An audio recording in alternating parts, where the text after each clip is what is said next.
Stod jeg træt og kold bag scenen og slappede af.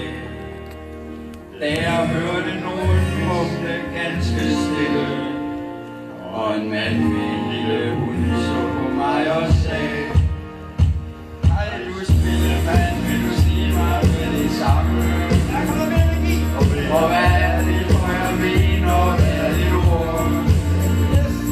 Når her slutter i sammen, og man skal forlade denne jord, må man tage hunden med sig ind i himlen.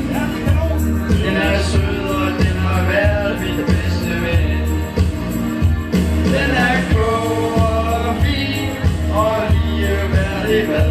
Hvis man kunne spille mand, så bliver man. Og svarede ham det: din hund kommer nok i himlen, når den dør. Det var sent, og jeg skulle køre hjem. Da jeg satte i bilen, tænkte jeg på manden igen. Kom så, publikum! Hej du spillemand, vil du sige mig med det samme? Og hvad er det, når jeg mener, hvad er det ord? Og her går det livets lampe. Det var ikke op foran mig. Og man tager hunden med sig ind i himlen. Den er sød, og den har været min bedste ven. Jeg stiller mig derovre, skal man høre den. Den er klog og fin, og lige værdig hvad. Hvis man må du til det vand, så bliver jeg glad. Vi tager lidt mellemspil.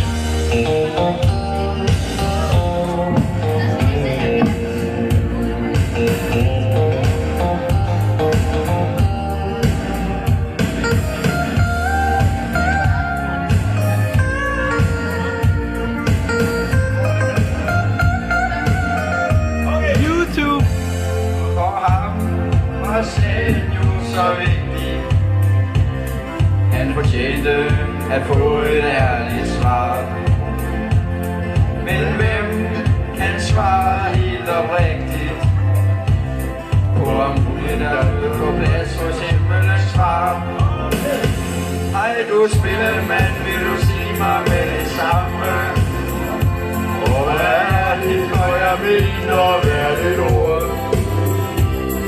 Når her slutter livets lampe, og manden skal forlade denne jord, og man tager hunden med sig ind i himlen.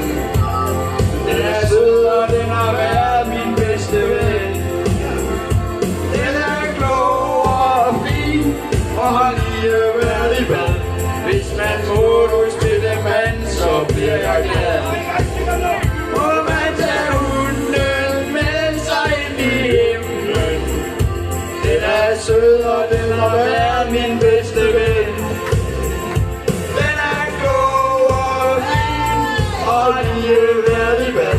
Hvis man må du spille mand, så bliver jeg glad.